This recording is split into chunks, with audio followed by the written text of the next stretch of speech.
నవరసంబులుకు నాట్య మయూరియై మూల శబ్దంబుల మోక్షహంస.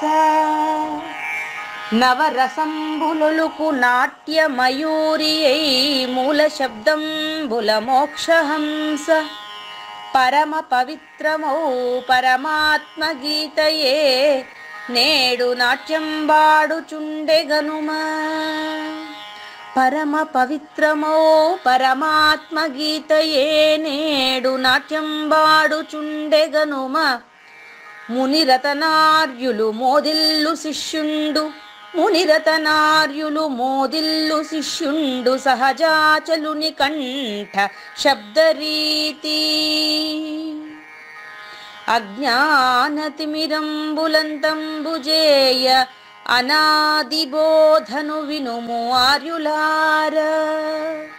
అజ్ఞానతిమిరంబులంతంబుజేయ అనాదిబోధను వినుము ఆర్యులార. వినుము ఆర్యులార. తెలిపే జ్ఞానేశ్వరుల్ గీతన్ దివ్య రీతి. తెలిపే జ్ఞానేశ్వరుల్ గీతన్ దివ్య రీతి. ఆణిముత్యమీ గ్రంథము అచలులార. ఆణిముత్యమీ గ్రంథము అచలులార. ఆదరించిరి గీతను అచల ఋషులు గురుని వాక్కుగా గ్రహించి గురుతుగనుడు. ఆదరించిరి గీతను అచల ఋషులు గురుని వాక్కుగా గ్రహించి గురుతుగనుడు. హరి ఓం శ్రీ గురుభ్యో నమః. ఓం నమో భగవతే వాసుదేవాయ. ఓం నమో నారాయణాయ. ఓం నమః శివాయ.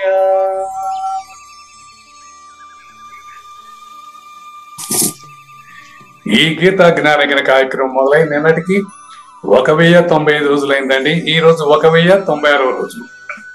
ఈ గీతా జ్ఞానగిన కార్యక్రమం సంకల్పించి నిర్వహిస్తున్న శ్రీ విద్యాసాగర్ గురువు గారికి, శ్రీ వెంకటేశ్వర గురువు గారికి శ్రోతలందరి తరఫున ధన్యవాదాలు, వందనాలు. ఈనాటి కార్యక్రమంలో పాల్గొన్న ఆత్మస్వరూపులైన శ్రోతలందరికీ కైవల్యాసనం తరపున, అలాగే శ్రీ శివరామ దీక్షితుల వారి అచల యూట్యూబ్ ఛానల్ తరపున హృదయపూర్వక స్వాగతం, వందనాలు. గురుదేవులు సహజాచల రాజయోగి శ్రీ పూజారి వెంకటేశ్వర గురువు గారిని కార్యక్రమం ఆరంభించమని కోరుతున్నానండి. సర్వము గురువుమయము, సర్వము గురువుమయము. భవరోగ వైద్యుడితడని తెలియుము, సకల విద్యల నిలయము. దక్షిణామూర్తి అతడని తెలియుము. మూగవాణి మాటను, ఈ మూగవాణి మాటను శ్రోతలు కోటలు దాటించును. గురుకృపా సిద్ధితోనే నేనెంత ఆనందముందినాను. నిజయోగి శ్రీకృష్ణుడు నిజ భక్తుడైనట్టి అర్జునుండు. వీరి సంవాదామృతం జనులార మన పాలిట అమృతం. నిత్య సత్య శాశ్వతమైన పరిపూర్ణంలో లేఖనే జరుగుతున్నట్లుగా మనకు తెలియబడుతున్న పవిత్రమైన శ్రీమద్ భగవద్గీత జ్ఞానేశ్వరీయ జ్ఞానయజ్ఞంలో ఇవాళ 1096వ రోజు. అంటే కలియుగం ప్రథమ పాదం, జంబూద్వీపం, భరతవర్షం, భరతఖండం, శ్రీశైలానికి దక్షిణ భాగంలో భారతదేశంలో మనకు 18వ అధ్యాయం జ్ఞానయజ్ఞంలో 18వ అధ్యాయంలో శ్రీమద్ భగవద్గీత జ్ఞానయజ్ఞ ఫలాన్ని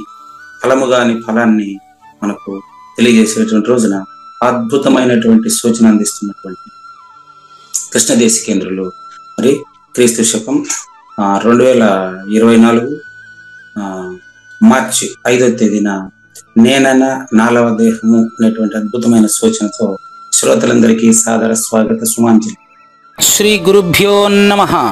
శ్రీమద్భాగవత కృష్ణదేశిక ప్రభులు రచించిన 292 కందార్థ దరువులు సంపూర్ణంగా జ్ఞానయజ్ఞంలో రోజుకొకటి చొప్పున వ్యాఖ్యానించబడిన విషయం శ్రోతలకు విదితమే. ఈ కందార్థ దరువులను రచించిన 19 సంవత్సరాల వరకు అవి ముద్రణకు నోచుకోలేదని, వాటిలోని నిగూఢ భావాలను మరింత స్పష్టం చేస్తూ రచయిత క్షరాక్షరోపాధి ద్వయదోషరహిత పరమతత్వ కందములు 261 రచించారని, తదుపరి సద్గురు శుభాశీస్సులతో ఈ రెండూ కలిపి ఒకే పుస్తకంగా ముద్రించారని పెద్దలు చెప్పగా విన్నాం. పుస్తకం ఇప్పుడు మన భక్తులతో చాలా మంది దగ్గర ఉంది. ఈ కందపద్యాలు భగవద్గీతకు ఉత్తర గీత వలె సద్గురు భక్తులకు కందార్థ దరువులలోని ఎన్నో సమస్యలకు సమాధానమై విలసిల్లుతోంది. ఎంతో ఉపయోగకరమైనటువంటి ఈ కందపద్యాలను రోజుకు ఒక్కొక్కటి చొప్పున వివరించాలని అడిగిన ప్రత్యక్ష శ్రోతల కోరిక మేరకు జ్ఞానయజ్ఞంలో శ్రీకృష్ణ పరమాత్మ సందేశానికి ముందే ప్రతిరోజు కృష్ణ ప్రభువుల దర్శనం మహద్భాగ్యంగా భావిస్తూ ముందుకు వెళదామా? నేనన్న నాలవ దేహము, మేనన్న నాలోని 3 మేనులు సుమ్మి, నేను మేననదొక్కటే కానీ ఇది తన మూలమరయగనరాదు సుమి. ఈరోజు జ్ఞాన యజ్ఞంలో 1096 రోజు, అంటే 2024 మార్చి 3వ తేదీ. మీరు రెండో నేను మర్చిపోవాల్సిన రోజు. మర్చిపోయిన తర్వాత మళ్ళీ డేట్ గుర్తుంటుంది. రెండవ నేను గురించి పూర్తిగా, రెండవ నేను మూడవ నేనుగా ఎలా మారుతున్నది టైటిల్ చూసుకోండి. మీకు నాకు తెలిసి 1096 రోజులుగా ఈ సందేహం మిమ్మల్ని ఇంకా వదలలేదు. అదే చెప్పింది నేను కూడా. రెండవ నేను శూన్యం కదా, రెండవ నేను మూడవ నేనుగా ఎలా మారుతున్నది క్వశ్చన్ వేసుకోండి. అదే ఈ పద్యం. ప్రాసెస్ ఏంటి? పదం కూడా మీరు ఉపయోగించేదే అదే. ఇది ఆ ప్రాసెస్ లేని ప్రాసెస్. రెండవ నేనే ఈ మొదట చెప్తున్నటువంటి నేనన నాలవ దేహము అనేది రెండో నేనండి. మిగతా 3 నేనులు కలిపితేనే మూడో నేనండి. రెండింటిని కలిపి విచారించడమే పరిపూర్ణ ప్రబోధలో సాంఖ్య తారక అమనస్కరండి. సాంఖ్యంగాను తారకంగాను అమనస్కంగాను పరిశీలించిన తర్వాత కనపడకుండా పోయేది కూడా ఇదేనండి. ఇది అది కాదండి, అది ఇది కాదండి. అది ఇది అనేటువంటి దాంట్లో ఇంకా మనం కన్ఫ్యూజన్ లోనే ఉన్నాము అనేది యాక్సెప్టెడ్. ఈ రోజు తీరకుండా ఉండదు అనేది కూడా నాకు యాక్సెప్టెడ్.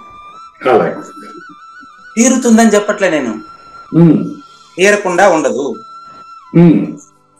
ఎందుకంటే నాతో పాటు నాలాంటి వాళ్ళు ఎంతో మంది తరిస్తున్నటువంటి ఈ జ్ఞాన యజ్ఞంలో నేను కూడా ఒకరిని. ఈరోజు నేను ఎలాగైనా రెండో నేను మరి లేనిదని తరించగలనని ఈ పద్యం ఎన్నో ఉదాహరణలు ఉపయోగించాను. కానీ అంతకంటే సద్గురుమూర్తి కృప చేత అత్యుత్తమంగా ఇక్కడ వివరించబడుతుందండి. చూద్దాం. నేనన నా లవ దేహము అంతవరకు చూద్దాం. నేను అని పలుకుతా ఉండేది,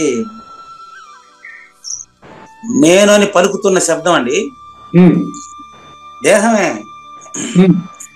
పలికేది ఏ దేహం తెలుసా? లవదేహం కలిస్తేనే హారం పలుకుతుంది.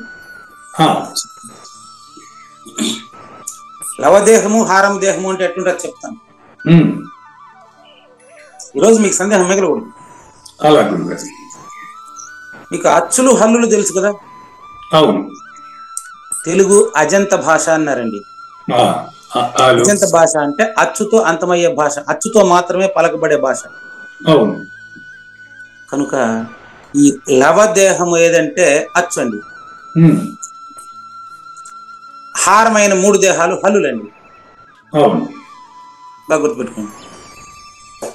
లవదేహం అచ్చు, హారము అనే మిగతా 3 హల్లులండి. అచ్చు లేకుండా ఏదైనా ఒక హల్లు పలకండి. అది జంట.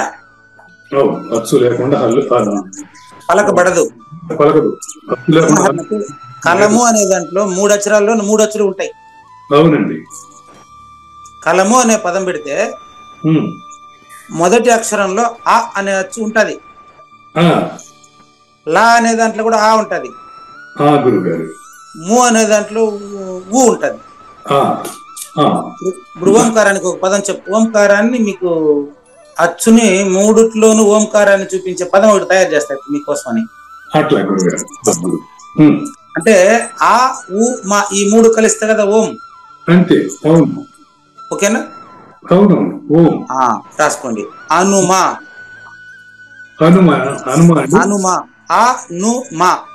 హనుమా. ఓకే. ఇది అర్థం లేని పదం ఏం కాదు. అదే హనుమాను. కాదు హనుమాన్ కాదు. హనుమా అంటే మీరు ఏదైతే చెప్పదలుచుకున్నారో దాన్ని హనుమా, లేదా మీరు అన్నట్టు హనుమా కూడా రాసుకోవచ్చు. హనుమా. ఓకే, మీరు చెప్పినట్టు రాసుకుంటాను. ఓకే. అదేనండి, హనుమా అన్నప్పుడు కన్ఫ్యూజ్ అవుతారు, ఎందుకంటే ఆ అనేది అచ్చు కదా అని. అదే హనుమా అంటే మీరు అనండి అని అర్థం వస్తుంది, కానీ హనుమా అంటే ఆ అనేది వచ్చే కదా. అవును గురుగారు. అవును. కాబట్టి కన్ఫ్యూజ్ అవుతుంది. కాబట్టి మీరు చెప్పినట్టు హనుమానే రాసుకోండి, భక్తి పదం బాగుంటది. అట్లా గురుగారు. హనుమా. ఓకే. ఇప్పుడు హనుమా అని రాశారు కదా, ఈ 3 హల్లులండి. వీటిలో అచ్చు లేకుండా దాన్ని పలకలేమండి. ఇప్పుడు హనుమా రాశారు కదా, దానికి పైన ఉండే అచ్చులు చెప్పండి. మొదటి దాంట్లో ఉండే అచ్చు పేరు. రెండవ దాంట్లో ఉండే అచ్చు పేరు. రెండు దాంట్లో కూడా అంతే. ఊ ఉంది. హనుమ ఉందండి. సెకండ్ రెండోది తర్వాత తర్వాత మా కదా, అందులో కూడా మళ్ళీ ఆ ఉంటది. కదా. అదే చెప్పేది. అనేది వచ్చి ఏమంటారు దాన్ని, హల్లు అంటాం. ప్రాణము లేని అక్షరం. ప్రాణం లేని అక్షరం. మాల కూడా ఉంది. ఓకే. ఇప్పుడు చూస్తే మాలోనే కాదు, ప్రతి దాంట్లోనూ అచ్చుంది. ఈ 3 ఉండే అచ్చు ప్రాణము అంటారండి. అంతే.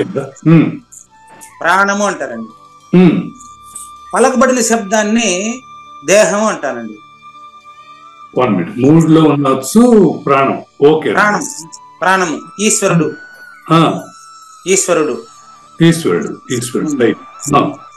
ఈ అక్షరాలు 3 ఉన్నాయే. అవునండి. ఆ పలికిన శబ్దం ఉంది, అదే పార్వతి. ఏమంటారు గురుగారు? హనుమ అనే శబ్దం పార్వతి అండి.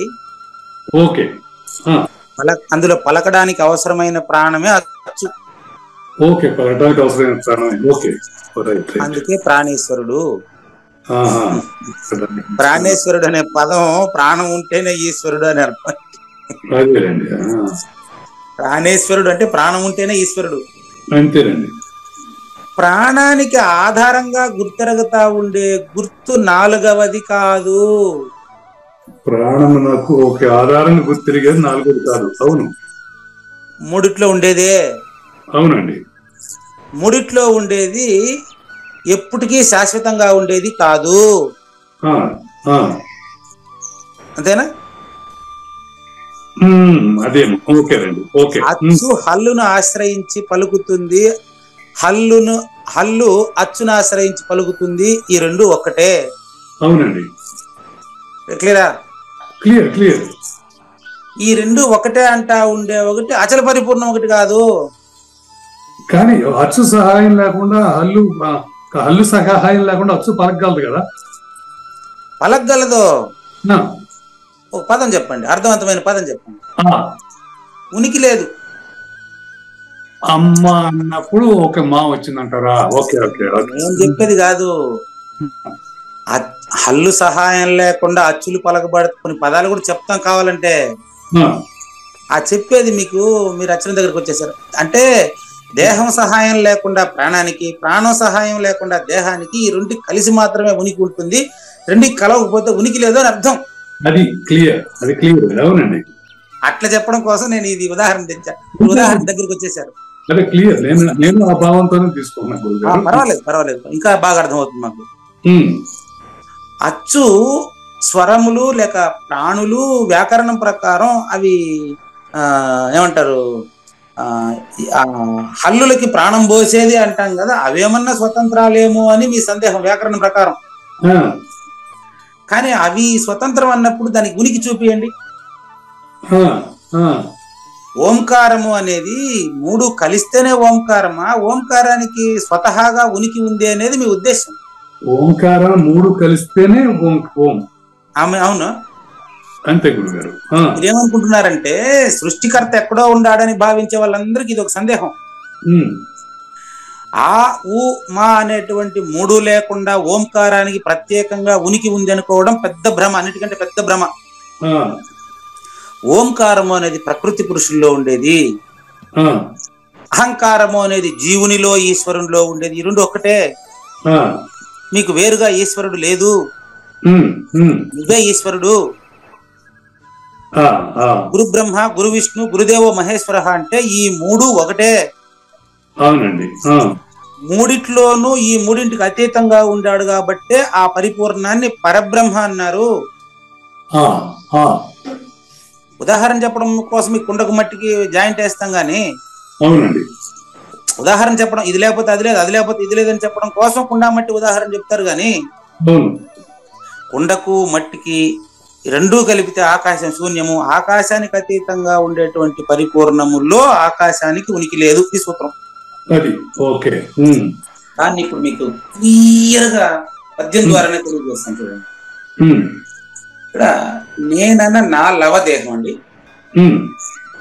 లవము అంటే ఏంటంటే ఏదైతే పలకబడుతూ ఉందో, మాట్లాడబడుతూ ఉందో అది లవం. మాట్లాడబడేది లవం. తినేది, అనేది, వినేది, కనేది, దానికి ఎన్ని పదాలు చెప్పినా గానీ ఒకటే చేసే పనులు ఇవన్నీ. తినేది, అనేది, వినేది, కనేది, ఇంతమంది ఉన్నారా? అంతా నేనేనా? అది 2వ నేను. ఇది నా లవదేహము. ఇప్పుడు నా శరీరం చూడండి. నా శరీరం వచ్చి నాలోని 3 మనం ఏమనుకుంటున్నామంటే శరీరానికి పరిమితం అయ్యి శరీరంలో నేను అనుకుంటున్నాం. లే, నేననే అబద్ధపు గుర్తులోనే ఈ 3 ఉన్నాయి. ఇది సమిష్టి తెలిసిన వాళ్ళకే తెలుస్తుంది, సాంఖ్యతారక మనస్కం తెలిసిన వాళ్ళకే తెలుస్తుంది, మిగతా వాళ్ళకి ఉపయోగం లేదు. నేనంటే నాలోని 3 మేనులు. నాలోని 3 మేనులు అంటే పూజారి వెంకటేశ్వర్ల 3 మేనులు కాదు. శూన్యములో లేకనే తెలియబడుతున్న లేనెరుక 3 మేనులు. అది ఇందాక పెట్టింది కుడుపు నాగేశ్వర పట్టికి పెట్టారు చూడండి. సరే, పట్టికి మళ్ళీ పెట్టండి. ఆ 3 చూసుకోండి. 3 4వది అవుతుంది, ఆ 4వది ఈ 3 అవుతుంది తప్ప ఈ 3 కంటే 4వది వేరు కాదు. ఓంలో 3 అక్షరాలు ఉన్నాయా, ఒకే అక్షరం అదే? 3 అక్షరాలు ఉన్నాయి ఓంలో. కింద పెట్టాడు చూడండి ఎర్రకిలో. ఆ ఉ మా ఓం. ఆ అంటే వైఖరి. ఆ అని చెప్పినప్పుడు స్పష్టంగా పలుకు బాగా పెదవి తెలిసి పలుకుతుంది కాబట్టి వైఖరి. ఉ అంటే మధ్యమ స్థితి. అది మా అంటే అనేదాన్ని ఇక్కడ మారేస్తాం. అని రాయలేం కదా, పలకలేరు కదా, అందుకని మారేస్తాం. అంటే సుషుప్తి, నిద్రపోతున్నటువంటి అజ్ఞానం. అది కారణం అండి. అది కారణం. ఓకే. మా అనేది కారణం అండి. మా అనేది కారణం. 2 కార్యాలేనండి. ఓకే. మా అనేది కారణము. ఆ 2 కార్యాలేనండి. ఒకటి కళ్ళలో కారణం, ఒకటి మెలకువల కారణం. రైట్. ఒకటి కళలో కార్యము, 2వది మెలకువల కార్యము. కాబట్టి ఈ ఆ ఉ మా 3 కలిసిందే ఓము. ఓంలోనే 3 కాబట్టి దాన్ని 4వది అనకూడదు. వరుస వేసాం కదా, సీరియల్ నెంబర్ వేసాం అంతే. ఇప్పుడు 1 2 3 అనేది వేసా, సీరియల్ నెంబర్ గా వేసాం అంతేగాని ఇది 4వది కాదు. కాబట్టి నా లవ అంటే ఒక పండును 3 ముక్కలుగా కోస్తే పండు 4వదే. అదే విధంగా నేనన్న నా లవదేహము, మేనన్న నాలోని 3 మేనులే. అంటే 1/3 తప్ప 1+3 కాదు. అవును, అది కరెక్ట్. 1+3 కలుపుకొని నానా ఇబ్బందులు తంటాలు పడి 4వ అని కూడా భాష్యాలు రాసేశారు. ఇది నేర్చుకునేటప్పుడు నేను పడినటువంటి ఇబ్బంది ఇప్పుడు మీకు చెప్పడం అవసరం అనుకుంటున్నాను. ఈ 4వ కరెక్ట్ అయి ఉండాలి కదా, 4వ ఎందుకు రాశారు భాష్యాల్లో, దయచేసి దీని మూలం పరిశీలించాలి అని ఇప్పుడు పరిశీలించాల్సిన అవసరం లేదు. కృష్ణ ప్రభు పుస్తకంలో ఇప్పుడు మీరు ఎవరైనా సరే వింటున్న వాళ్ళు పోయి సీతాఫల మండిలో అద్దంలో పెట్టినారంట పుస్తకాన్ని. కృష్ణ ప్రభు రాసిన పుస్తకంలో నేను చూడలే ఇంతవరకు, చూస్తే కూడా గావత్ ఉండదు. అది 4వ కాదు, 4వ అంతే. ఎందుకంటే ఒక్కసారి నిజం తెలిసి పాలు పెరుగు అయిన తర్వాత మళ్ళీ తిరిగి పాలు అయ్యే అవకాశం లేదండి. అది నేను చూడాల్సిన అవసరం లేదు, మీరు చూసుకోకండి. చూసినా మీకు నేను చెప్పినట్టు అక్షరం ఉంటే కూడా డౌట్ మీలో తీరేంత వరకు మీకు పోదు. అర్థమవుతుందా? ఇప్పుడు పద్యానికి వచ్చేయండి. ఇక్కడ సూచన అద్భుతమైన సూచన అండి. ఇంతవరకు నేను కూడా ఎక్కడ ఏ సమావేశంలోనూ సభలోనూ ఈ సూచన చేయలేదండి. ఇప్పుడు మరి జ్ఞానేశ్వరి జ్ఞానయజ్ఞం మరి 96వ రోజు కావూరు నాగేశ్వర ప్రసాద్ సద్గురు ప్రశ్నల వల్ల వచ్చినటువంటి సూచన అండి. కానీ గురుగారు ఇక్కడ చిన్న సందేహం వచ్చింది గురుగారు. ఏమి లేదు, ఇప్పుడు 3 మేనులని విభజించి చెప్పి అది నేను అన్నాక నేను లేకుండా ఎక్కడ పోయింది? అదే ఇప్పుడు చెప్పబోయేది, అదే మీరు ప్రశ్నించారు. సరే, అంటే మీరు ఎప్పుడు కూడా ప్రశ్న పైనే ఉంటారు కానీ సమాధానం గురించి నోరు తెరుచుకుని ఉండాలి. అదేలేండి, చెప్పబోయేది అదే. చూడండి, ఇప్పుడు నేను మేన అది ఒక్కటే అనేది అదే కదా. లేకుండా ఎక్కడికి పోయిందో చూపించే ప్రయత్నమే నేను చెప్పింది మీకు. అంత స్పష్టంగా చెప్పినా కదా 1096వ రోజు ఈ రోజు మీకు సందేహం తీరుతుందని చెప్పా. అంటే దీన్ని ఏమంటారంటే జిజ్ఞాస. మీకు అన్యోన్య భక్తి అంటారండి. ఇప్పుడు మీరు ప్రదర్శించిందండి అన్యోన్య భక్తి, ఖచ్చితంగా తెలుసుకోవాలి. అనన్య భక్తి ఉంటే తెలుసుకునేవాడు ఉండడు అక్కడ. గురు శిష్య అన్యోన్య దర్శనంలో ఇప్పుడు మీరు ఉన్నారు. మీరు ఇచ్చిన ప్రశ్న బట్టి అనన్య దర్శనం అండి ఇది. మన ఇద్దరం ఉండి చూసేది కాదు. మన ఇద్దరికి ఉనికి లేకుండా చూడగలిగినటువంటి ప్రదేశం వస్తుందండి. 1096 రోజులకు ఇంతవరకు మీకు చెప్పలేదండి. 1096 రోజులు సూచన కాబోతుందండి అని చెప్తే అది పక్కన పెట్టి మళ్ళీ అదే ప్రశ్న తెచ్చి మీరు అక్కడ పెట్టారు. ఇప్పుడు ప్రశ్న పక్కన పెట్టండి, లేకుండా చూడండి. మీరు అంటే నేను అనే రెండో నేను లేకుండా చూడండి. ఇంతవరకు దేవి గారి స్వరంలోను మీ ప్రశ్నలోను చూసినటువంటి ఈ సూచన నేను చేసేదానికి ఆ చేసేటోడు కూడా ఇప్పుడు మర్చిపోయాడు. మళ్ళీ వాడిని పిలవాల్సిందే. ఎందుకంటే మర్చిపోయేవాడు మళ్ళీ సూచన చేసేటోడు ఎరుకులవాడు. సద్గురుమూర్తి దగ్గర మనం వినేదానికి ఏం చేస్తున్నామంటే అమృతం వచ్చి నోట్లో పడేటప్పుడు మనకు నోరు మూసుకునేస్తాం. మన పరిస్థితి అట్ అయిపోయింది. మొదటి లైన్ పూర్తయిందండి, రెండో లైన్ లో సూచన కాబోతుందండి అంటుంటే మీరు యాడికి పోయింది అంటే అసలు ఉంటే కదండి పోయేదానికి. మంచి ప్రశ్న. ఎక్కడికి పోయిందంటే అసలు ఉంటే కదా పోయేదానికి. ఇప్పుడు నిద్రలో నేను యాడికి పోయింది చెప్పు. నిద్ర ఇప్పుడు గాఢ నిద్రపోతారు మీరు. నిద్రలో అనేది ఓన్లీ సుషుప్తి, అది 3 మేనులు కాదుగా, ఒక మేనే. అదేనండి, ఎక్కడికి పోయింది అంటే మనం ఏమని చెప్తాం చెప్పండి. అట్లా తెలుసుకునే టైం అది. ఇప్పుడు తెలిసి చెప్తాడు, ఇప్పుడు గురువు చెప్తాడు. గురువు రావాల్సిందే. ఇది మనం పుస్తకం మనకు చెప్పదు. పుస్తకం చెప్పదు, పూజారి చెప్పడు, కావూరి నాగేశ్వర ప్రసాద్ అడిగిన దానికి కూడా అది రిలేటెడ్ కాదు. కానీ వింటున్న ప్రతి ప్రత్యక్ష శ్రోతకు ఒకటే సమాధానం. గురువు దగ్గర నుంచి అందరికి ఒక సమాధానం అంతనే ఇస్తాడా? ఒకటే. కాబట్టి 231 పద్యంలో అద్భుతమైనటువంటి సూచన. మరి అది వినడానికి నేను చాలా ఉద్యుక్తులు అవుతున్నానండి. ఆ సూచన ఏంటో నాకు ఏంటంటే మేము చదువుకుంటున్నాం కదా అని మీరు అనుకోవచ్చు. ఇంతవరకు ఎవరు చదువుకునేది కాదు, అది చదివేది కాదు, వినేది కాదు. అది ఆ పదాల్లోనే అపర అన్నమయ్య ఆ పదాల్లో కూర్చున్నటువంటి సూత్రం అది. నేను మేనన అదొక్కటే అంతవరకే మీకు తెలుసు. అందులో 2 అర్థాలు చెప్తాను. మొదటిది ఈ 4వ గురించి చెప్తా, మళ్ళీ 4వ గురించి చెప్తా, మళ్ళీ పరిపూర్ణ గురించి చెప్తా. 3 దాంట్లోనే వస్తాయి. ఈ 3 ఉండేది 4వ దేహం అనుకున్నారు కాబట్టి మీరు ఎక్కడికి పోయింది అని అడిగారు. 3లోనే 4వదిగా భ్రమించబడింది అని చెప్పినప్పుడు అది మీరుగా తెలియబడతారు. భ్రమించిన భ్రమకే ఇప్పుడు సూచన. ఏనండి, నేను మేనన, నేను మేనుగా 2గా తెలియబడతా ఉండేదని అర్థం. అది ఒకటే రెండో నేను. కానీ ఈ రెండో నేను మూడో నేనుగా ఎట్ట మారిందో వెతికితే తన మూలమే, వెతికిన వాడికి మూలమే కనపడదు. వెతికిన వాడికి మూలం కనపడదు. ఎక్కడికి పోయింది అంటే ఇప్పుడు మళ్ళీ పరిపూర్ణ సూచన కనపడదు. మరి ఎక్కడికి పోయింది ఇప్పుడు వస్తా చూడండి. చూడండి, నేను మేను అనే రెండు కలిస్తే ఒకటి, కలవకపోతే ఈ సరంజామంతా అబద్ధపు గుర్తుదండి. అంతే అండి. నిద్రలో కనపడకుండా పోయినటువంటిది ఇప్పుడు మీకు నేను చెప్పలేను. దాన్ని తురియాతీతం అంటారు, ఏంటంటే చెప్తారు. ఆ సూచన నాకు రాదు. కానీ మీరు మాత్రం పరిపూర్ణులేనని ఇక్కడ ఆవిష్కరించబడుతుంది. సూచన చేయలేదు గురుగారు. వినండి, నేను మేను అననిది, అదే సూచన. నేను మేను అని రెండుగా మాట్లాడుతా ఉండేది ఏదైతే ఉందో ఆ మాట్లాడుతా ఉండేది ఒకటి, అది మాయా. నేను నేను అననిది అది సూచన, అది ఒకటే, అదే పదాలతోనే సూచన. అంటే మన ఇద్దరు వాదులాడుకుంటా ఉంటే కూడా మనకు సాక్షిగా తాను మాత్రం సాక్షి రహితంగా అంతటా ఉండేది ఒకటే.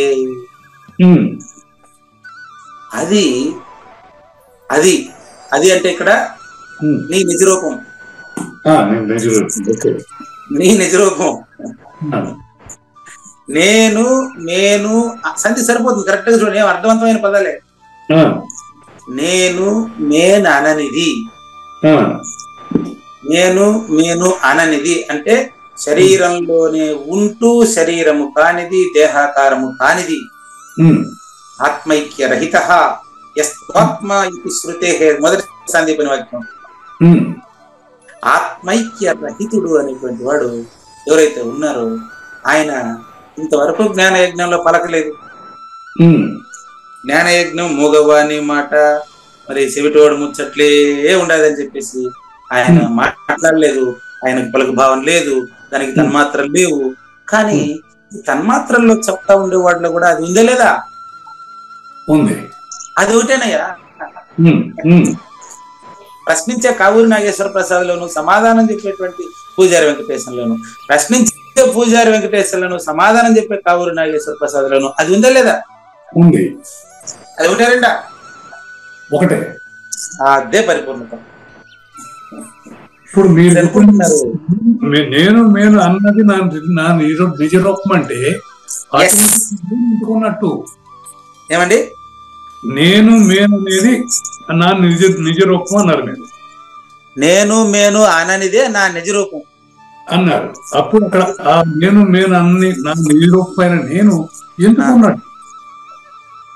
అందులో ప్రశ్నించేవాడు లేదు కనుక చెప్తా ఉండేది.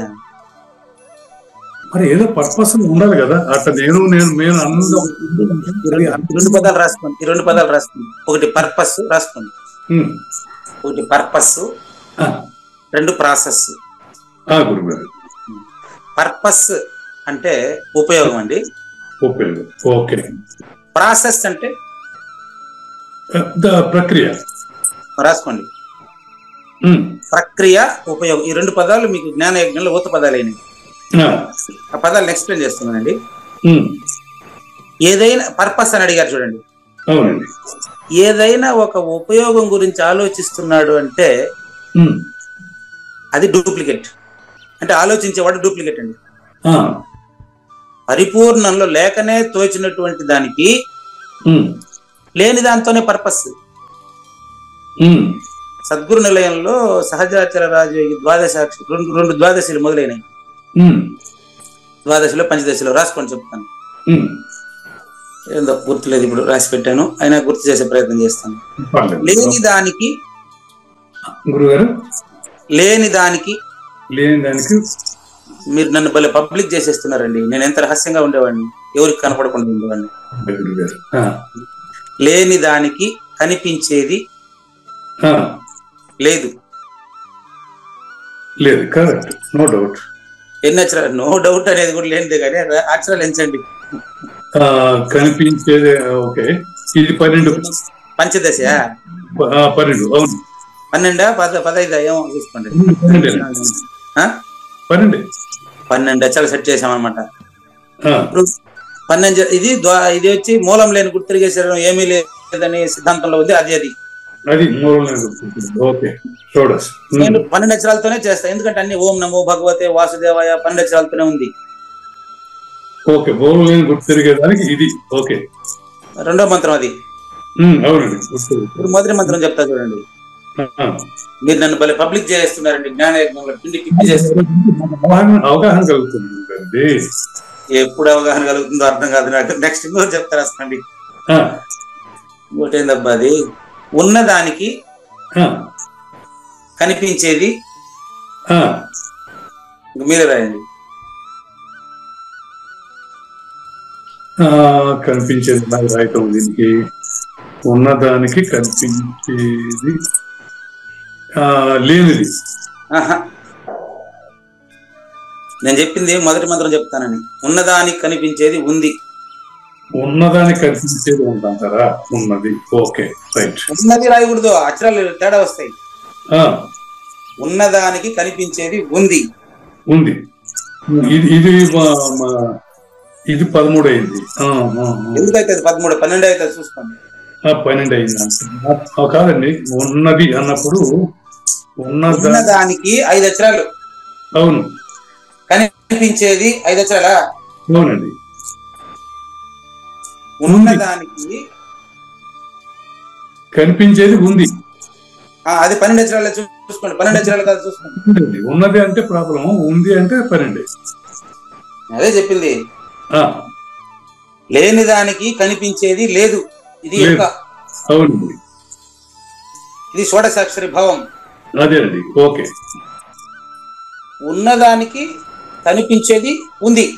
ఉంది. క్లియర్. బాగుంది. ఇది రహస్యం. ఓకే. మర్మం. మర్మం. ఓకే. దుఃఖతరం. చెప్పరాదు.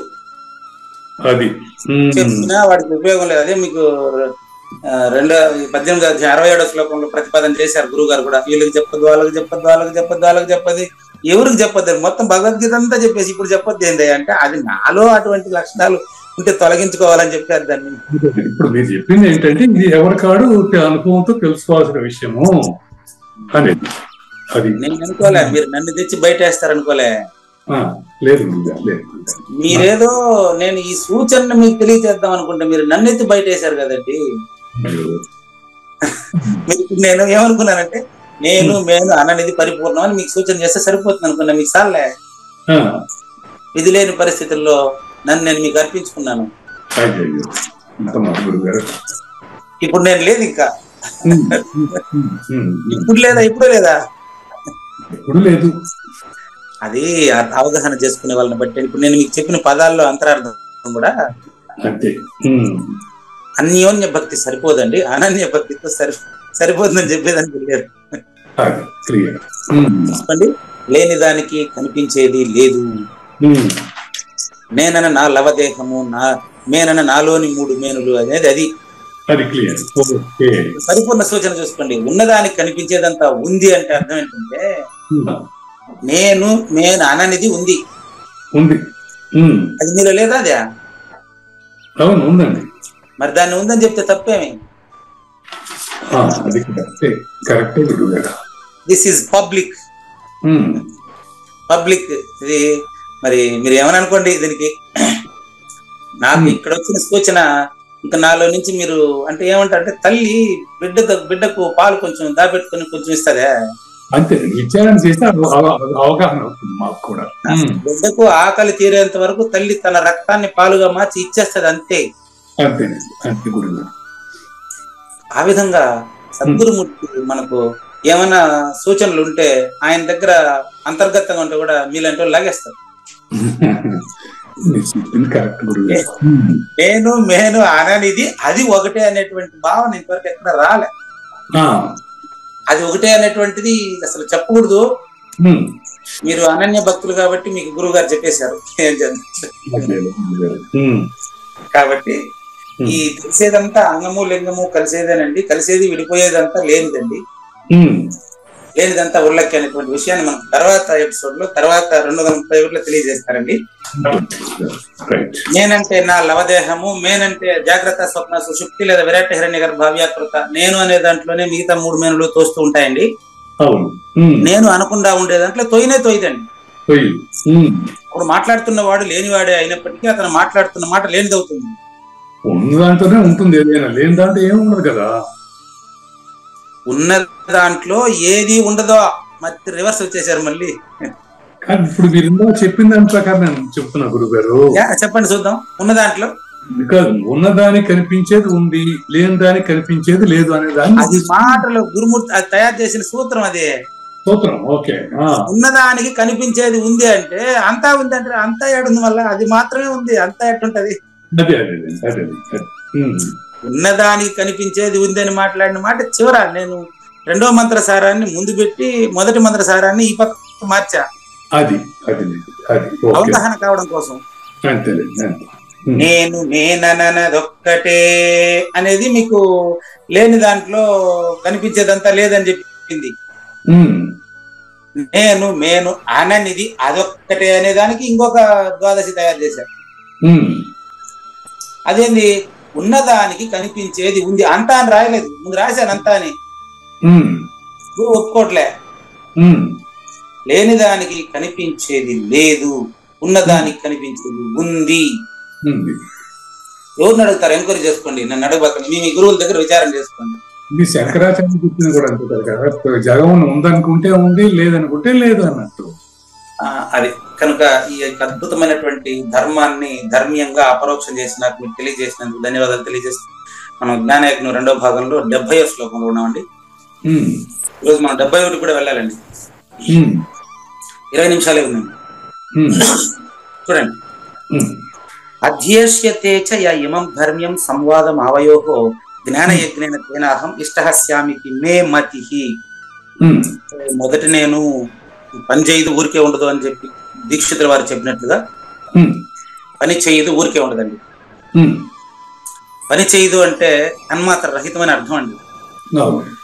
ఊరికే ఉండదు అంటే గురువులో బోధిస్తారు కదండి, మరి గురువులో బోధించేటప్పుడు కూడా ఆయనలో పరిపూర్ణం ఉంది కదండి. ఆయన దేహం పరమ పవిత్రం కదండి, ధర్మ్యుడు కదండి. కనుక ధర్మ్యయుక్తమైన ఈ మన సంవాదము, ఈ గీతా శాస్త్రాన్ని అధ్యయనం చేసేవారు, పఠించేవాడు అంటే అధ్యయనం చేసేవారు అంటే తనలో తాను అపరోక్షం చేసుకున్నవాడు. మొదటి నన్ను జ్ఞానయజ్ఞంతో పూజిస్తున్నట్టు భావించండి. ఇది జ్ఞానేశ్వరి భావం. చూడండి, ఇక్కడ నీ నా ఇన్వర్టెడ్ పెడతాడు ఆయన. జ్ఞానేశ్వరి పెట్టింది ఇన్వర్టెడ్.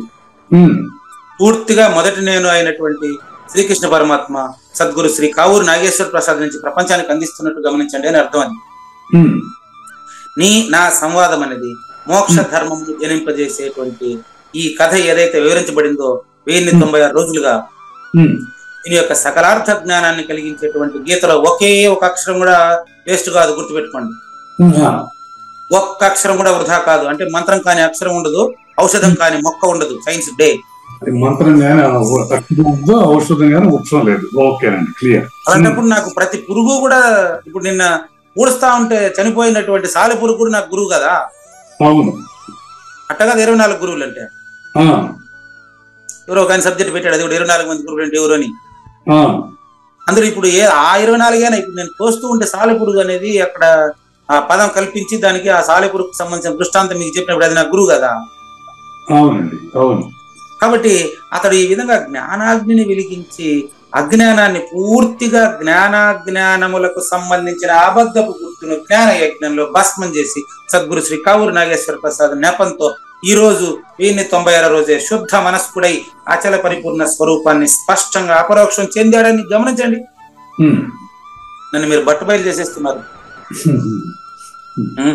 చూడండి, నెక్స్ట్ గీతార్థం చక్కగా అన్వేషించినటువంటి కావూరు నాగేశ్వర ప్రసాద్ లాంటి జ్ఞానులు దేన్ని పొందుతారో దాన్ని సువిఘ్నులైనటువంటి ఓ అచల పరిపూర్ణ ప్రత్యక్ష శ్రోతలారా, ధృతరాష్ట్రుడు కొంతమంది ఇంకెవరైనా చిలుక వల్ల గీతను పఠించినా కూడా ఈ అచల పరిపూర్ణాన్ని పొందాల్సింది ఎవరైనా కూడా. అచల పరిపూర్ణ సూచనకు అయ్యేంత వరకు వాడికి జనన మరణాలు తప్పదు. అయినా అచల పరిపూర్ణమే కదా ఉండేది, జనన మరణాలు లేనివి కదా. అవును. కాబట్టి గీతార్థమును ఎరిగినటువంటి వారికి అసలు శ్రీకృష్ణ పరమాత్మకు అనేటువంటి ఆ యొక్క అతనికి ఏం తెలుసో అది ధృతరాష్ట్రునికి కూడా తెలిసే తీరాలి. ఎన్ని జన్మల కన్నా తెలియని వదిలేయండి మీరు. ధృతరాష్ట్రుడు అసలు ప్రశ్నలే అడగడు కదా గురువు గారు. ఎందుకు అడగలేదండి? ఇప్పుడు సంజయ్ చెప్పేది వింటాడు అంతే, అంటే క్వశ్చన్స్ అడగడు. మా నాయనే ఫస్ట్ అడిగింది ధృతరాష్ట్రుడి ప్రశ్నతోనే మొదలైందండి. అంటే తన వాళ్ళ గురించి అడుగుతారు, తన వాళ్ళు గెలుస్తారా లేదా, మా కొడుకు ఏంటి అని అడుగుతాడు తప్ప. అదే కదా ద్వయమా. అది తప్ప అంటే ప్రశ్న అడగడం చెప్పేశారు, మళ్ళీ తప్ప అంటున్నారు. ఏదైనా ప్రశ్నే కదండి. భావార్థాన్ని తను ఏం అడగట్లేదు. కృష్ణుడు ఏం చెప్పాడు, దాంట్లో అర్థం ఏమిటి అనేది అడగలేదు. అవునండి, అడగకపోయినా కూడా అతనికి కూడా ఇదే అవసరం. అవును, అది చెప్తాడు. ఆయన అడగకపోయినా కూడా ఆయన కూడా ఇదే అవసరం. అది ఫలము కేవలం గీతను పఠించే వాళ్ళకి మాత్రమే వస్తుంది తప్ప గీత దగ్గర కూర్చుంటే రాదు. కానీ వాడికి అవసరం లేనంత, వాడు అనుకున్నంత మాత్రాన వాడికి అవసరం లేకుండా పోతుందా? నిజంగా అవసరం లేకపోతే విదురుని దగ్గర అన్ని నీతులు ఎందుకు తెలుసుకున్నాడు? అంతే, తెలుసుకునే కెపాసిటీ లేదు. కొన్ని జీవితాలు అంతే, వదిలేయండి. కానీ అంతే, వాడు ఎన్ని జన్మలకన్నా తెలుసుకోవాల్సింది వాడి కర్తవ్యం కదండి. అంతే, తెలుసుకోవాల్సింది. గీతారూపి అయిన తల్లి భూమి నరకాసురుడిని వధించిన తర్వాత నరకాసురుడు ఎవరని తెలిసింది ఆవిడికి? అవును, తన కొడుకే కదా. అవునండి. కాబట్టి తన కడుపులో ఉండేటువంటి బిడ్డతో సమానం గురువు ధృతరాష్ట్రుని కూడా చూస్తాడండి. ధృతరాష్ట్రుడు అడగలేదని, అమ్మ మనకు అడగలేదని మనల్ని ప్రశ్న పెడుతుందా? లేదు. కేరని ఏడిస్తే పాలిచ్చేసి ఉండలేదా? అవును. అమ్మ నాకు ఆకలి అవుతుందని బిడ్డ అడగకుండానే తల్లి పాలు ఎలా ఇవ్వసాగింది? అవును. ధృతరాష్ట్రుడిని గాని, దుర్యోధనుని గాని, అర్జునుని గాని ఇట్లా తేడా లేకుండా ప్రతి వ్యక్తిని తన బిడ్డగానే భావించేదే తల్లి. అంటే గురువుకు సూచన మీకు. అవునండి. ఈ గీతారూపి అయిన తల్లి ఎప్పుడైనా సరే జ్ఞానులైనా అజ్ఞానులైనా వాళ్ళ పట్ల భేదం చూపదు. కావూరి నాగేశ్వర ప్రసాద్ గారు ఇంకా చక్కగా చెప్పారు గురుగారు. తెలుసుకోకపోతే జన్మలే, తెలుసుకుంటే జన్మలే. అది వాడి కర్మ. మీరు పరిపూర్ణులు. వాడెవరు? ధృతరాష్ట్రుని కర్మ పక్కన పెట్టండి. వాడు వేదాంతం గురించి ప్రశ్నిస్తాడా, లేదా నా కొడుకు గెలిచినాడా లేదా అని అప్పుడప్పుడు ప్రశ్నిస్తానే ఉన్నాడా? అది మన కొద్ది. ఇప్పుడు గీత మీది. గీత మన చేతిలో ఉంది. మీరు తెలుసుకుంటున్నారని నేను తెలుసుకోలేదని చెప్పి గీతామ్మ తల్లి ఏమన్నా తేడా చూపిస్తుందా? ఏంద్రా ఇది? కావూరి నాగేశ్వర ప్రసాద్ ఇంత స్పష్టంగా ప్రశ్నిస్తా ఉంటే ఈ పూజారి వెంకటేశం ఇంత కూడా తెలుసుకోలేదే అని మన ఇద్దరి పైన గీత ఏమన్నా తేడా చూపిస్తుందా? లేదు. దాని యొక్క ప్రభావం అది చెప్తా ఉంటుంది, మన దాని ప్రభావం మన మీద పడాలి అంతే. అది పరిపూర్ణత అంటే. పరిపూర్ణం ఊరికే ఉండదు అంటే అది అర్థం. మరి మాట్లాడదు అంటే అర్థం ఏంటంటే గీత మీకు ఎప్పుడైనా చెప్పింది? మీ ఇంట్లో అన్ని రోజులు ఉంది కదా గీత. అది మాట్లాడదంటే అర్థం. చెప్తుంది అంటే చెప్తుందని కాదు, ఊరికే ఉండదంటే అర్థం ఏంటంటే మీలో నుంచి నాకు ఇన్ని ప్రశ్నలు వేసింది గీత కాదు. అంతే మరి. అది అట్లా అనమాట. అట్లా అది నేను చెప్పలే, నాకు తెలియదండి అంతే. కానీ మీరు నన్ను బట్ట బయలు చేస్తారని నాకు ఇంతవరకు అనుకోలేదండి. అతి రహస్యమైనటువంటి దాన్ని బట్ట బయలు చేసినటువంటి మనం ఇప్పుడు 71వ శ్లోకం అండి. ఇప్పుడు మన ఇద్దరు గురించి చెప్పారు చెప్పు. మన ఇద్దరం కలిసి దీన్ని అధ్యయనం చేసాం 1096 రోజులు కదా. మన ఇద్దరి కథ సరే, చదువు రాని వాళ్ళు ఉన్నారు కదా, వాళ్ళ కథ ఏమి? అది ఇప్పుడు అంతకెందుకు వింటా ఉండే వాళ్ళలో ఒక ఆమెకి శివుడు ఆమె చెవుడు మిషన్ పెట్టుకుని మరీ వింటా ఉండదు. చదువు రాదు, చెవులు సరిగా వినపడదు. అయినా వాళ్ళ కథ వాళ్ళు కడతారా? వాళ్ళకి ఏమన్నా భక్తి తగ్గిపోతుందా? లేదు. అటువంటి వారి గురించి ఈ శ్లోకం కానివ్వండి. శ్రీ భగవాన్ ఉవాచ శ్రద్ధావాన్ అనసూయశ్చ శృణుయాదపి యో నరః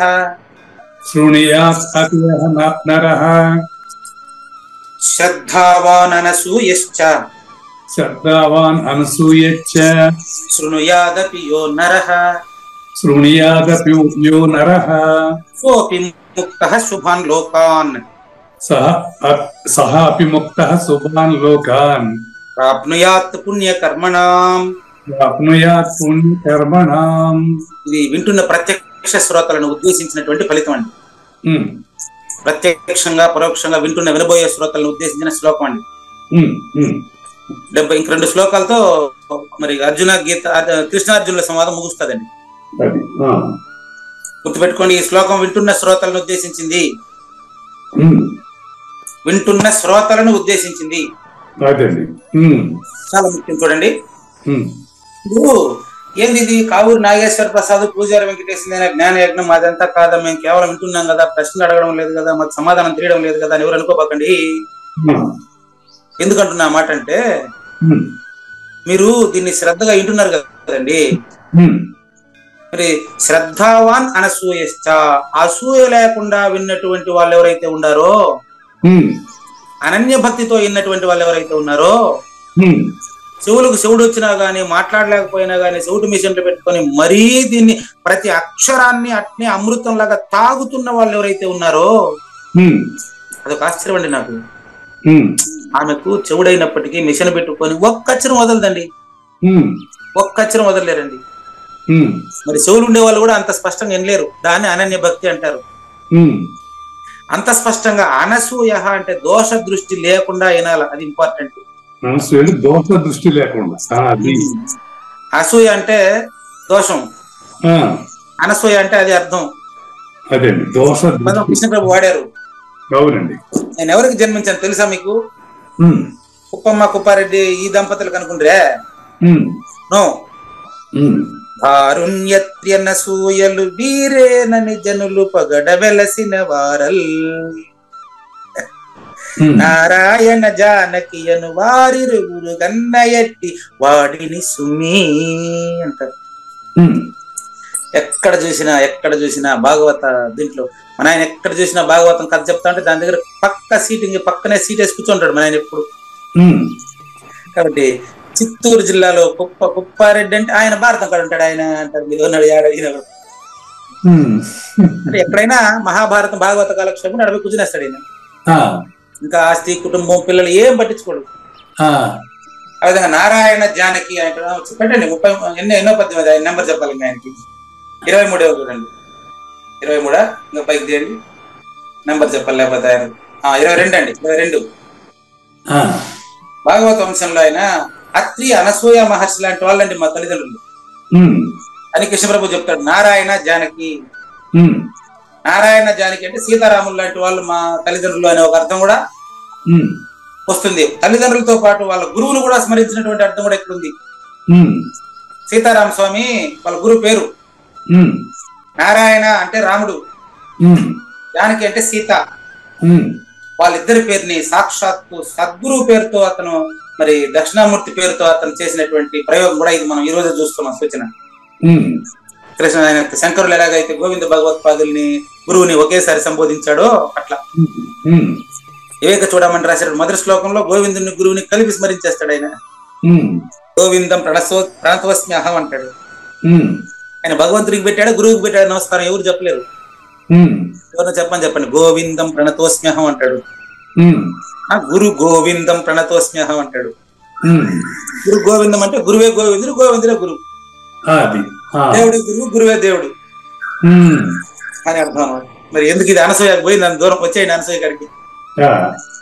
ఈ ప్రపంచంలో ఈ భగవద్గీతను అసూయ లేకుండా వింటున్నటువంటి మీరందరూ కూడా మీకు దోష దృష్టి లేదు కాబట్టి మీరు ఖచ్చితంగా ఈ యొక్క సహజాచల రాజయోగి సద్గురు శ్రీ కావూరు నాగేశ్వర ప్రసాద్ ఇద్దరికి ఏదైతే ప్రాప్తించిందో అది మీకు కూడా ప్రాప్తినా? అది అందరికీ కదా గురుగారు. కమాన్, ఇప్పుడు ఈ విషయాన్ని జ్ఞానేశ్వరి ఎలా చెప్తారో 9 నిమిషాల్లో చూద్దాం. ఏ విధంగానూ ఈ కావూరు నాగేశ్వర ప్రసాద్ని గాని పూజారి వెంకటేశాన్ని గాని నిందించకుండా నాగేశ్వర ప్రసాద్ ప్రశ్నించేదానికి తెలియదు అని కొంతమంది అనేది, పూజారి వెంకటేశానికి సమాధానం చెప్పేదానికి తెలియదు అని కొంతమంది అనేది. అంటే వీళ్ళిద్దరు వేరు వేరు అనుకుంటారు. నాగేశ్వర ప్రసాద్ ఏంటంటే ఇది చిన్న ప్రశ్నలు వేస్తారు అని ఒకరంటారు. నాగేశ్వర ప్రసాద్ గారు అలా ప్రశ్నించకపోతే మేము ఇంతమంది ఎలా కడతేరేదని ఒకరంటారు. వీళ్ళిద్దరితో మనకు సంబంధం లేదండి. సంబంధం లేదు అంటే వాళ్ళు మనకంటే వేరేని కాదండి, వాళ్ళంతా మనం ఒకటే తండ్రి. కాబట్టి ఎవరైతే ఈ విధంగా నిందించకుండా, నిందించేది వద్దు మనకు పొగిడేది వద్దండి, ఊరుకుంటే చాలు. వాళ్ళు నిందించిన, పొగిడిన, ధృతరాష్ట్రులాగా ప్రశ్నించిన, దుర్యోధనులాగా గర్జించిన, హిరణ్యకశిపులాగా కరిసిన, నరకాసురులాగా ఎగిరిన తల్లికి మాత్రం బిడ్డ పట్ల ప్రేమే ఉంటుందండి. కాబట్టి గీతా శ్రవణం పట్ల శ్రద్ధ కలిగి ఉండేటువంటి వారి యొక్క చెవుల్లో ఈ గీత అనేటువంటి అమృతం ప్రవేశించతోడని వాళ్ళ పాపములు అంతా చాలా దూరం జనన మరణాల సంసార బంధం వెళ్ళిపోయింది. వాళ్ళు ప్రూఫ్ చెప్తున్నాడండి, ఒక 2 ప్రూఫ్ చెప్తారు చూడండి. అడవులు అగ్గి మొదలైతే పాములు తేళ్లు ఎంత ఉంటాయి కదా, పరుగో పరుగో. మరి భగవద్గీత అయిన వాటిలో పరిపూర్ణ సూచన అయితే ఏరుకుంటారు. ఇంకా ఇప్పుడు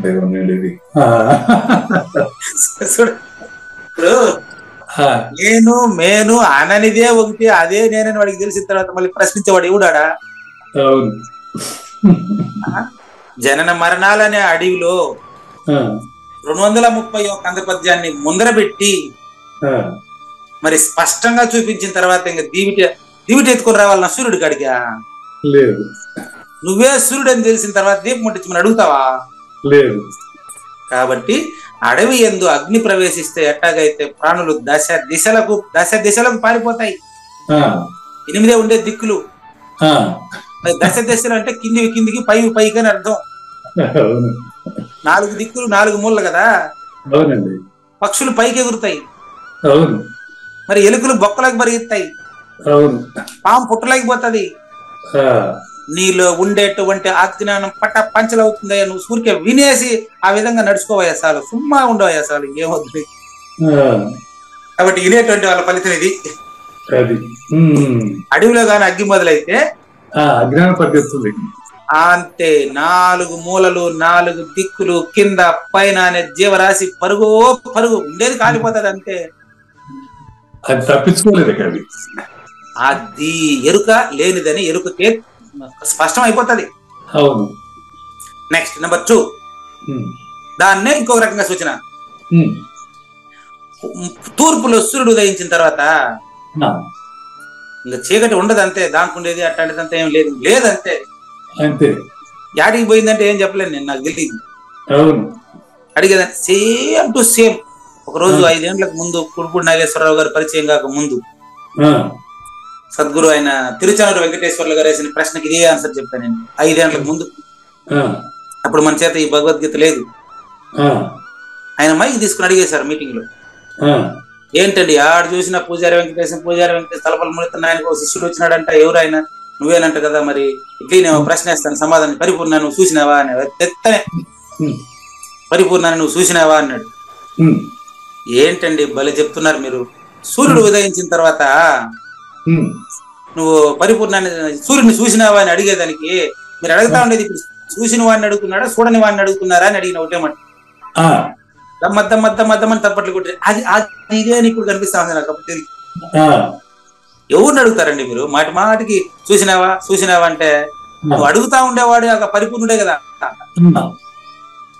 అడుగుతా ఉండేవాడు పరిపూర్ణుడని తెలియకపోవడం వల్ల అడిగే ప్రశ్న అది. నిన్న దేవయామినికి ఇచ్చిన ఆన్సర్ కూడా అదే.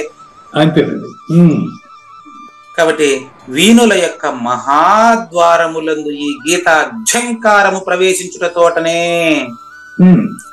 21 రోజులకి పక్షి గుడ్డు పిల్ల అవుతుందండి. మరి కందిరీగా గుడ్డు సూపు జుమ్మందిరిగితే కందిరీగ బయటకు వస్తుందండి.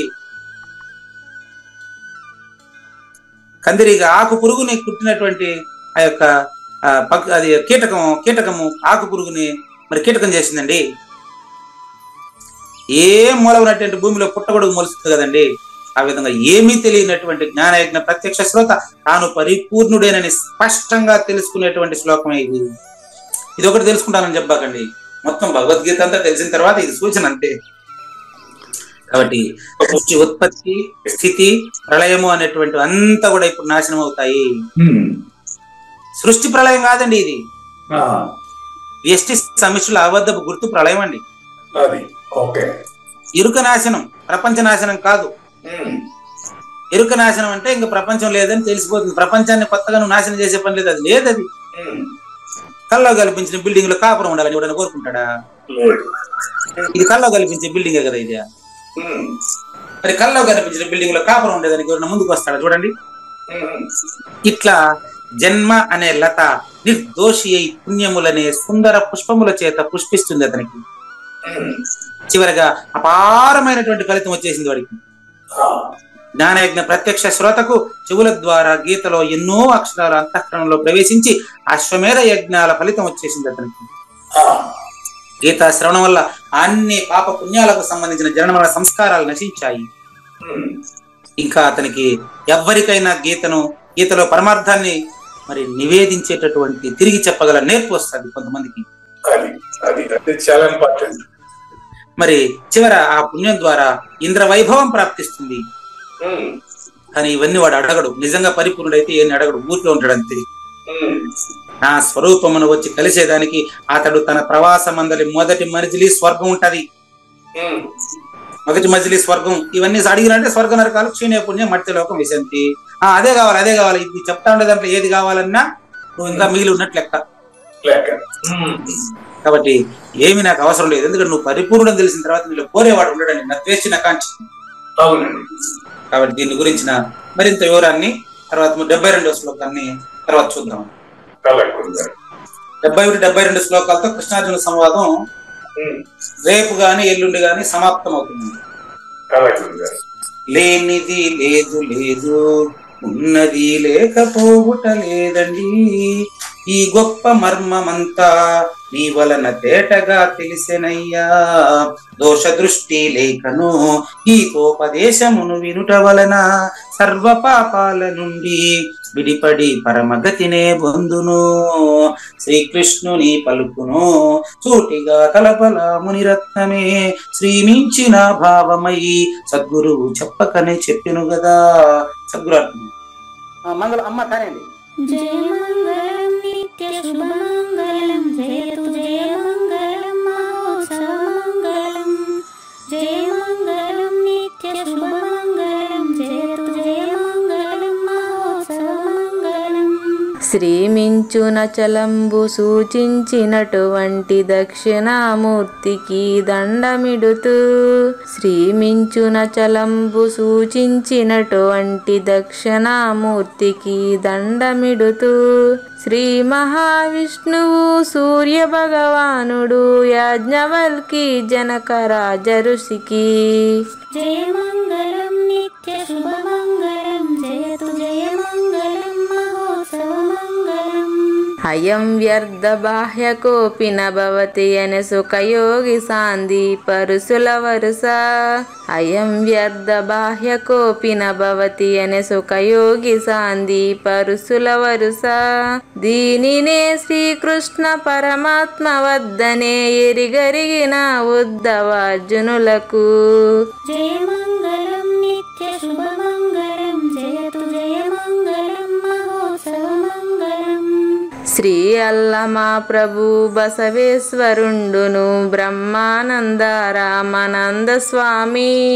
శ్రీ అల్లమా ప్రభు బసవేశ్వరుండును బ్రహ్మానంద రామానంద స్వామి. నవరసాలు లిఖించు నాట్యమయూరిగా గీతను మలచిన జ్ఞానేశ్వరులకు. జయ మంగళం నిత్య శుభమంగళం, జయతు జయ మంగళం మహోత్సవ మంగళం. కబీరు దాసుడు సహజానంద గురుడు రామావధూతయు రాజితముగా. కబీరు దాసుడు సహజానంద గురుడు రామావధూతయు రాజితముగా. అంబికా శివయోగి శ్రీవేమన నిరంజన వెంకయ్య తిరువెంగళార్యులకును. జయ మంగళం నిత్య శుభమంగళం, జయతు జయ మంగళం మహోత్సవ మంగళం. శ్రీ బృహద్వాశిష్ట సిద్ధాంతమును చేసి జనన మరణ భ్రాంతి జడుపు బాపి. శ్రీ బృహద్వాశిష్ట సిద్ధాంతమును చేసి జనన మరణ భ్రాంతి జడుపు బాపి. అచల సాంప్రదాయమవనిలో నెలకొ కొలిపి అందించినట్టి శివరాములకును జయమంగళం నిత్య శుభమంగళం జయతు జయమంగళం మహోత్సవమంగళం. మెప్పైన బోధలచ తిప్పలు బాపిన అప్పయ్య మంత్రియు అచల గురులు మెప్పైన బోధలచ తిప్పలు బాపిన అప్పయ్య మంత్రియు అచల గురులు పరశురామ సీతారామ స్వామి ప్రభులు నరసింహ యోగి గురువర్యులకును జయమంగళం నిత్య శుభమంగళం జయతు జయమంగళం మహోత్సవమంగళం. కంద కందార్థములనందించి బృందముకు రంది పాపిన కృష్ణ ప్రభువునకును కంద కందార్థములనందించి బృందముకు రంది బాపిన కృష్ణ ప్రభువునకును పలుకులా కందనిది పరబయలు ఇది అని పలికిన ఫీల్కాన లక్ష్మణునకు జయమంగళం నిత్య శుభమంగళం జయతు జయమంగళం మహోత్సవమంగళం. ఫీల్కాన లక్ష్మణుల ప్రియ శిష్యవర్యుండు అవధూతయని పేరావనియందు ఫీల్కాన లక్ష్మణుల ప్రియ శిష్యవర్యుండు అవధూతయని పేరావనియందు పాఠాలు నేర్పించి పీఠాలు ఏర్పరచి శంఖబాపిన వెంకటేశ్వర వధూతకు జయమంగళం నిత్య శుభమంగళం జయతు జయమంగళం మహోత్సవమంగళం. బట్టబయలున ఎరుక పుట్టనే లేదని బాలాజీ సింగు ఈ కీలు తెలిపే బట్టబయలున ఎరుక పుట్టనే లేదని బాలాజీ సింగు ఈ కీలు తెలిపే మూలమూలేనట్టు ఎరుకేమి లేదని తెలియజెప్పిన మునిరత్నమార్యులకును జయమంగళం నిత్య శుభమంగళం జయతు జయమంగళం మహోత్సవమంగళం. నరస్వప్నము వంటి సురస్వప్నమిది అని పరిపూర్ణ దర్శినిని ప్రకటపరచి నరస్వప్నము వంటి సురస్వప్నమిది అని పరిపూర్ణ దర్శినిని ప్రకటపరచి సహజాచల రాజయోగి సద్గురు కృపచ సాంప్రదాయక గురుల సరసనాజేరే జయమంగళం నిత్య శుభమంగళం జయతు జయమంగళం మహోత్సవమంగళం. నిష్కల్మషానంద నిజ గురుని శిష్యుండు లింగమూర్తి లిపిని పొందుపరచి నిష్కల్మషానంద నిజ గురుని శిష్యుండు లింగమూర్తి లిపిని పొందుపరచి కార్వేటి నగరము పురవాసుడైనట్టి పూజారి వెంకటేశునకంకితం విధి జయమంగళం నిత్య శుభమంగళం జయతు జయమంగళం మహోత్సవమంగళం. జయమంగళం నిత్య శుభమంగళం జయతు జయమంగళం మహోత్సవమంగళం. జై సద్గురు ప్రభు మహారాజ్ కి జై. జై గురుదేవ్ అండి. శ్రోతలందరి తరపున వెంకటేశ్వర గురు గారు ధన్యవాదాలు చెప్తూ శాంతి మంత్రం. పూర్ణమదః పూర్ణమిదం పూర్ణాత్ పూర్ణముదచ్యతే పూర్ణస్య పూర్ణమాదాయ పూర్ణమేవా అవశిష్యతే. ఓం తత్సత్. ఓం శాంతి శాంతి శాంతి. హరి ఓం. న తద్భాసయతే సూర్యో న శశాంకో న పావకః యద్గత్వా న నివర్తంతే తద్ధామ పరమం మమ.